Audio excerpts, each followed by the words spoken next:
India TV YouTube channel को subscribe करें और बेल आइकन दबाएं। जावेद अख्तर के तालिबान की आरएसएस से तुलना पर मुंबई में बीजेपी कार्यकर्ताओं ने प्रोटेस्ट किया। जावेद अख्तर माफी मांगो के नारे लगे। बीजेपी विधायक राम कदम ने कार्यकर्ताओं के साथ की जावेद अख्तर का पुतला जलाने की कोशिश। पुलिस ने पुतला अपने कब्जे में लिया। पुलिस के साथ हुई कार्यकर्ताओं की धक्का मुक्की। पुलिस ने प्रदर्शनकारियों को हिरासत में लिया। मंदिर में पूजा पाठ करने की मांग करने वालों पर उद्धव ठाकरे ने साधा निशाना। कहा, देखकर हैरानी होती है, कुछ लोगों को बहुत सारी चीजें खोलने की जल्दी है। उद्धव ठाकरे बोले, ये लोग बोल रहे हैं ये है कि खोलो, वो बोले खोलो, ये ऐसा क्यों है, वो वैसा क्यों है। ठाकरे ने कहा, सभी संयम रखे वरना जो शुरू है वो भी बंद करने की नौबत आ जाएगी। महाराष्ट्र के सीएम ने कहा, अगर जल्दबाजी की तो अगले कुछ महीने या साल इस संकट से बाहर नहीं निकल पाएंगे। बीजेपी नेता नारायण राणे ने जावेद अख्तर के आरएसएस की तुलना तालिबान से करने पर ट्वीट पर हमला बोला। लिखा, उनका बयान उनकी हताशा।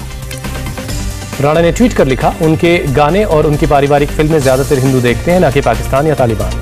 पूर्व राज्यपाल रहे अजीज कुरैशी का योगी सरकार पर हमला। आजम खान पर हुई कार्रवाई को लेकर योगी सरकार की तुलना शैतान से की। अजीज कुरैशी ने योगी सरकार पर किया हमला। कहा, आजादी के बाद कहीं भी इतनी बेईमानी नहीं हुई, राज्य में डकैती भ्रष्टाचार चरम पर है। अजीज कुरैशी ने यूपी सरकार को दी चेतावनी। कहा, जौहर यूनिवर्सिटी के वजूद को कोई भी खत्म नहीं कर सकता है, सिर्फ तोड़फोड़ कर सकते हैं। अजीज कुरैशी का बड़ा बयान। कहा, कौम के लिए पीएम मोदी का ऑफर ठुकराया, फाइल साइन नहीं करने के एवज में फिर से गवर्नर बनाने का दिया था ऑफर। मुजफ्फरनगर में किसानों की महापंचायत जारी। जीआईसी ग्राउंड में जारी है मंथन में करीब 300 किसान संगठन शामिल। महापंचायत में पंजाब, हरियाणा, राजस्थान के 60 संगठन शामिल है। राकेश टिकैत का दावा, महापंचायत में 5 लाख किसानों के आने का अनुमान है। किसान महापंचायत में पहुंचे भारतीय किसान यूनियन के प्रवक्ता राकेश टिकैत मंच पर किसान नेताओं से बातचीत करते नजर आए। किसान महापंचायत से पहले राकेश टिकैत का बयान। पूरे देश में आंदोलन की रणनीति बनेगी, देश बिक रहा है, बचाने की रणनीति पर चर्चा होगी। देश के अलग अलग हिस्सों से लाखों की संख्या में किसान मुजफ्फरनगर पहुंचे। महापंचायत में किसान आंदोलन को लेकर आगे की रणनीति पर फैसला लिया जाएगा। महापंचायत को लेकर किसानों में दिखा उत्साह। ढोल नगाड़े के साथ नजर आए प्रदर्शनकारी। रैली में सरकार के खिलाफ बुलंद की आवाज। मुजफ्फरनगर महापंचायत में बड़ी संख्या में पहुंची महिलाएं कृषि कानून के खिलाफ नारे लगाए। कृषि कानून के खिलाफ पिछले 9 महीने से चल रहा है आंदोलन, अब महिलाएं भी ले रही बढ़ चढ़कर हिस्सा। मुजफ्फरनगर में लगाए जय जवान जय किसान के नारे। एक महिला ने प्रधानमंत्री नरेंद्र मोदी से अपील की। कहा, इस आंदोलन को 9 महीने हो गए हैं और इसे और न बढ़ाएं तथा 3 कानूनों को वापस लें। सरकार ने महापंचायत में नहीं दी पुष्प वर्षा की इजाजत। किसानों पर फूल बरसाने की तैयारी की गई थी। आरएलडी ने की थी हेलीकॉप्टर से फूल बरसाने की मांग। जयंत चौधरी ने ट्वीट कर योगी सरकार से किया सवाल। पूछा, किसानों के सम्मान से सरकार का क्या खतरा। किसान महापंचायत को लेकर प्रियंका गांधी का बयान। किसान देश की आवाज और गौरव, किसानों की हुंकार के सामने किसी भी सत्ता का अहंकार नहीं चलता। किसान नेताओं के समर्थन में उतरे बीजेपी सांसद वरुण गांधी। किसान महापंचायत को लेकर ट्वीट किया, किसान हमारा खून। वरुण गांधी ने कहा, किसानों के साथ सम्मान के साथ शुरू होनी चाहिए बातचीत। किसानों के दर्द और नजरिए को समझकर उनके साथ काम करना होगा।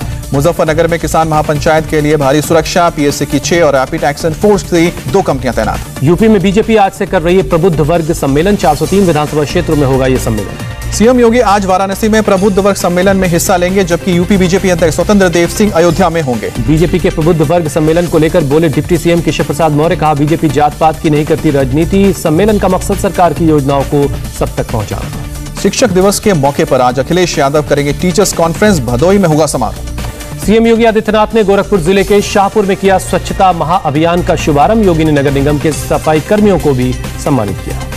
योगी की लोगों से अपील। कहा, आप स्वस्थ रहेंगे तो परिवार और समाज भी स्वस्थ रहेगा। सफाई कर्मियों पर पूरे समाज की जिम्मेदारी। सीएम बोले, नगर निगम त्योहारों के बाद अच्छा काम करने वाले सफाई कर्मियों की तैयार करे लिस्ट। अच्छा काम करने वाले सफाई कर्मियों के सम्मान में करे कार्यक्रम, इससे उन्हें प्रोत्साहन मिलेगा। ओम प्रकाश राजभर का विवादित बयान। का, हमारे 4 विधायक बीजेपी सरकार को कंधा देकर कहेंगे राम नाम सत्य है। स्मृति ईरानी ने अमेठी जिला प्रशासन के साथ की बैठक। कोरोना की तीसरी लहर से निपटने की तैयारियों को लेकर बातचीत। केंद्रीय मंत्री स्मृति ईरानी ने पीएम आवास योजना के लाभार्थियों को उनके घर की चाबी भी दी, प्रमाण पत्र भी सौंपे। दुनिया के नेताओं में नरेंद्र मोदी सबसे लोकप्रिय। द मॉर्निंग कंसल्ट का सर्वे आया सामने। अमेरिकी राष्ट्रपति 5वें और ब्रिटिश प्रधानमंत्री 8वें नंबर पर। पीएम मोदी की अप्रूवल रेटिंग 70%। कोरोना की दूसरी लहर के दौरान गिरी लोकप्रियता। मई 2020 में सबसे ज्यादा 84% अप्रूवल थी। शरद पवार का ईडी के बहाने केंद्र सरकार पर हमला। कहा, विरोधियों पर दबाव बनाने के लिए ईडी का हो रहा है इस्तेमाल। महाराष्ट्र समेत दूसरे राज्यों में हो रहा है ईडी का इस्तेमाल। अहमदाबाद में बोले केंद्रीय मंत्री रामदास अठावले। का 2024 में हमारा लक्ष्य पीएम मोदी के नेतृत्व में बीजेपी जीतेगी 350 सीटें। एनडीए को 400 सीटें मिलने की उम्मीद। पश्चिम बंगाल में विपक्ष के नेता शुभेंदु अधिकारी की बड़ी मुश्किल। शुभेंदु के गार्ड रहे सुब्रत चक्रवर्ती की मौत के मामले में सीआईडी ने किया सोमवार को तलब। कल ईडी के सामने पेश होंगे टीएमसी नेता अभिषेक बनर्जी। कोयला घोटाला मामले में अभिषेक बनर्जी को नोटिस भेजा गया है। छत्तीसगढ़ के सीएम भूपेश बघेल के पिता के खिलाफ रायपुर में दर्ज हुई एफआईआर सांप्रदायिक भावना को भड़काने और सामाजिक माहौल खराब करने की धाराओं के तहत मामला दर्ज हुआ। केंद्रीय मंत्री और जेडीयू नेता आरसीपी सिंह का बयान, बोले किसी गलतफहमी में रहने की जरूरत नहीं है, जेडीयू में सिर्फ एक नेता है नीतीश बाबू, बाकी सब सहयोगी। बीजेपी सांसद सुशील मोदी का बयान, लालू परिवार के पास कोई फ्लैट और जमीन, फिर क्यों सरकार से मांग रहे हैं पार्टी विस्तार के लिए जमीन। नागपुर में आरएसएस की कोर कमेटी की बैठक, समन्वय समिति की बैठक में तालिबान के बाद पैदा हुए हालात पर चर्चा। आरएसएस की कोर कमेटी की बैठक में सर संचालक डॉक्टर मोहन भागवत समेत संगठन से जुड़े पदाधिकारी शामिल। मीटिंग में बीजेपी संगठन महासचिव बीएल संतोष भी मौजूद। एमपी में एमबीबीएस के छात्रों को पढ़ाई जाएगी। आरएसएस के संस्थापक डॉक्टर केशव हेडगेवार और जनसंघ के संस्थापक पंडित दीनदयाल उपाध्याय की बायोग्राफी चिकित्सा शिक्षा मंत्री विश्वास सारंग ने भेजी थी सरकार को नोटशीट। राष्ट्रपति रामनाथ कोविंद ने भारत के पूर्व राष्ट्रपति डॉक्टर एस राधाकृष्णन की जयंती पर उन्हें श्रद्धांजलि दी। राष्ट्रपति भवन में उनकी तस्वीर पर फूल चढ़ाकर नमन किया। टीचर्स डे के मौके पर पीएम मोदी ने देश के अध्यापकों को सराहा। डॉक्टर सर्वपल्ली राधाकृष्णन को भी याद किया। बेंगलुरु में अंजनपुरा के निवासियों का सड़क के गड्ढों को लेकर अनोखा प्रोटेस्ट, गड्ढे में लगाए धान के पौधे। 2024 तक दिल्ली में घर घर 24 घंटे पानी आपूर्ति की आप सरकार की योजना को पूरा करने के लिए दिल्ली को 3 जोन में बांटा गया। काबुल में ऑस्ट्रेलिया हवाई अड्डे पर कुछ घरेलू उड़ानें फिर से बहाल हुई। राज्य के जरिए संचालित एरियाना अफगान एयरलाइन 3 प्रांतों के लिए उड़ानें संचालित कर रही है। तालिबान में सत्ता संघर्ष को लेकर फूट पंचशील के मुद्दे पर हुई मीटिंग में तालिबानी और हक्कानी गुट में झड़प हुई। अफगानिस्तान में सरकार गठन अगले हफ्ते तक चला। तालिबान ने सरकार गठन का ऐलान दूसरी बार टाला है। सरकार में हिस्सेदारी को लेकर तालिबान और हक्कानी गुट में विवाद है। तालिबान हक्कानी नेटवर्क की सारी मांग मानने के लिए तैयार नहीं। हक्कानी नेटवर्क ने रक्षा मंत्रालय मांगा है। तालिबान ने पंजशीर को लेकर किया बड़ा दावा। तालिबान ने पंजशीर के 4 जिलों पर कब्जे का दावा किया है। तालिबान और एनआरएफ के बीच कब्जे का खूनी संघर्ष जारी। पंजशीर में बमबारी की वजह से आसमान धुआं हुआ। तालिबान ने अन्नाबा जिले पर कब्जा करने का दावा किया। पूरी तरह से तालिबान के कंट्रोल में अन्नाबा। वीडियो में रिहायशी इलाकों में दिख रहे हैं तालिबान लड़ाके। पंजशीर के शातल जिले में जिला मुख्यालय पर तालिबान का कब्जा। स्थानीय मीडिया के मुताबिक अमेरिकी हथियार और यूनिफॉर्म से लैस तालिबानी आतंकी नजर आ रहे हैं। पंजशीर में तालिबान और एनआरएफ के बीच जबरदस्त जंग का वीडियो सामने आया। दोनों तरफ के लड़ाके आमने सामने, गोलियों और बमबारी की आवाज सुनाई दी। तालिबान ने पंजशीर में मिलिशिया से हथियारों का एक बड़ा जखीरा जब्त किया। रेजिस्टेंस फोर्स के हथियार जब्त किए। वीडियो में आप बड़ी तादाद में हथियार देख सकते हैं।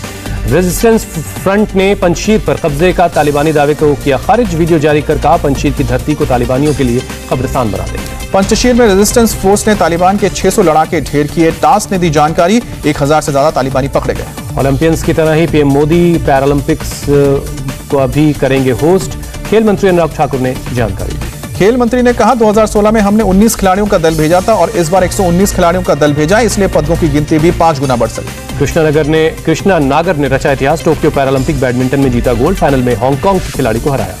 जयपुर में कृष्णा नागर के गोल्ड जीतने पर जश्न। पिता सुनील नागर ने कहा मेरे लिए खुशी का पल, बेटे ने सपना पूरा किया, पूरे देश पर उन पर गर्व। कृष्णा नागर को पीएम मोदी ने स्वर्ण पदक जीतने पर बधाई दी। राष्ट्रपति रामनाथ कोविंद ने भी बधाई और शुभकामनाएं दी। टोक्यो पैरालंपिक में नोएडा की डीएम सुहास एलवाई ने कमाल किया। बैडमिंटन इवेंट में जीता सिल्वर मेडल। प्रधानमंत्री मोदी ने फोन पर की सुहास एलवाई से बात। रजत पदक जीतने पर मुबारकबाद। सुहास एलवाई की पत्नी रितु सुहास के पदक जीतने पर बोली मुझे उन पर गर्व है, ये पिछले 6 साल की उनके मेहनत का नतीजा है। यूपी के सीएम योगी आदित्यनाथ ने भी अपने राज्य के जिले के जीएम को बधाई दी। कहा खुशी है आपने प्रशासनिक कामों के साथ साथ पैरालंपिक में भी देश का नाम रोशन किया। टोक्यो पैरालंपिक में क्लोजिंग सेरेमनी में भारतीय दल की ध्वजावाहक होंगी अवनी लखेरा। अवनी ने टोक्यो ओलंपिक में 2 पदक जीते हैं। टोक्यो पैरालंपिक से वतन वापस लौटे जेवलिन थ्रोअर सुंदर सिंह बोले मेडल जीतकर बहुत खुश हूं। टोक्यो पैरालंपिक में हाई जंप में सिल्वर मेडल जीतने वाले मरियप्पन वापस लौटे। चेन्नई एयरपोर्ट पर जोरदार स्वागत हुआ। यूपी में डेंगू और वायरल फीवर से अब तक 66 लोगों की मौत। फिरोजाबाद में 52 और मथुरा में 14 की जान गई। फिरोजाबाद के मेडिकल कॉलेज में 179 लोग भर्ती हुए हैं, जबकि 54 ठीक होकर घर लौटे हैं। मेडिकल कॉलेज में कुल 433 मरीज हैं। शनिवार को 11 साल की एक बच्ची की मौत हुई। फिरोजाबाद में डेंगू और बुखार से पिछले 24 घंटे में एक और बच्चे की जान गई। सीएमओ के लोगों से अपील, आसपास पानी जमा न होने दें। अगर पानी है तो उस पर काला तेल डाल दिया जाए। प्रयागराज में वायरल फीवर के केस बढ़े। मोतीलाल नेहरू अस्पताल में एक बेड पर 3 से 4 बच्चे कर रहे हैं इलाज। सीएमओ का दावा मेडिकल कॉलेज में 200 बेड बनाए जा रहे हैं। यूपी में रहस्यमय बुखार से दहशत का माहौल। लखनऊ में अब तक सामने आया 400 केस। ओपीडी में 20% से ज्यादा बुखार और सर्दी के मरीज हैं। कानपुर में वायरल फीवर का बड़ा प्रकोप। पिछले 24 घंटे में 2 बच्चों की मौत, अब तक 7 की जान गई। राज्यों और केंद्र शासित प्रदेशों को वैक्सीन की लगभग 67 करोड़ से ज्यादा डोज दी गई। स्वास्थ्य मंत्रालय ने जानकारी दी। भारत ने कोरोना वैक्सीनेशन में बनाया रिकॉर्ड। अगस्त महीने में दुनिया में सबसे ज्यादा 18 करोड़ लोगों को वैक्सीन लगाई। देश में पिछले 24 घंटे में कोरोना के 42,766 नए केस मिले। कुल सक्रिय केस 4 लाख के पार हैं। केरल में पिछले 24 घंटे में कोरोना के 29,000 से ज्यादा नए केस, 142 लोगों ने दम तोड़ा। केरल के कोझिकोड में निपाह वायरस का पहला मामला रिपोर्ट हुआ। 12 साल के बच्चे को इलाज के लिए अस्पताल में भर्ती करवाया गया। इलाज के दौरान मौत हुई। बच्चे की मौत पर बोली केरल की स्वास्थ्य मंत्री वीना जॉर्ज का, हमने स्थिति को संभालने के लिए टीमों का गठन किया है, शुरू किए हैं संपर्क ट्रेसिंग और अन्य उपाय। उत्तर प्रदेश के 29 जिले हुए कोरोना मुक्त, सक्रिय मामलों की गिनती भी अब 0 हुई। दिल्ली में बदमाशों के हौसले बुलंद। बाहरी दिल्ली के खेड़ा में बदमाशों ने हार्डवेयर की दुकान में सरेआम लूटपाट की। बदमाशों ने हवा में दागी कई गोलियां। लूट का विरोध करने पर दुकानदार के पैर में गोली मारी। जांच में जुटी है पुलिस। देश की राजधानी में एक हार्डवेयर शॉप में 2 बदमाशों ने गन पॉइंट पर लूटपाट की। पुलिस सीसीटीवी की मदद से आरोपियों की तलाश कर रही है। दिल्ली के चांदनी महल इलाके में एक महिला की डेड बॉडी बरामद हुई। अज्ञात लोगों के खिलाफ मामला दर्ज। डेड बॉडी की फिलहाल पहचान नहीं हो सकी है। दिल्ली पुलिस की साइबर सेल ने ऑनलाइन ठगी करने वाले गैंग का पर्दाफाश किया। 4 आरोपी गिरफ्तार किए गए। 117 बैंक अकाउंट सीज। बड़े बड़े ब्रांड्स की नकली वेबसाइट बनाकर फ्रेंचाइजी देने के नाम पर ठगी करता था ये गैंग। 16 राज्यों में 126 ठगी की घटनाओं को अंजाम दिया। चीन के कई शहरों के लिए मौसम विभाग ने जारी किया येलो अलर्ट। आने वाले कुछ दिनों तक भारी बरसात की आशंका। न्यू जर्सी के मानविले से सामने आई तबाही की तस्वीर। ईडा तूफान से घर, गाड़ियों और कारोबार को हुआ भारी नुकसान। शाहरुख खान और नयनतारा की फिल्म में प्रियमणि की एंट्री हुई है। पुणे में शुरू हुई है फिल्म की शूटिंग। अमिताभ बच्चन की ऊंचाई में नजर आएंगी परिणीति चोपड़ा। अमिताभ परिणीति के अलावा फिल्म में अनुपम खेर, नीना गुप्ता और बोमन ईरानी भी शामिल हैं।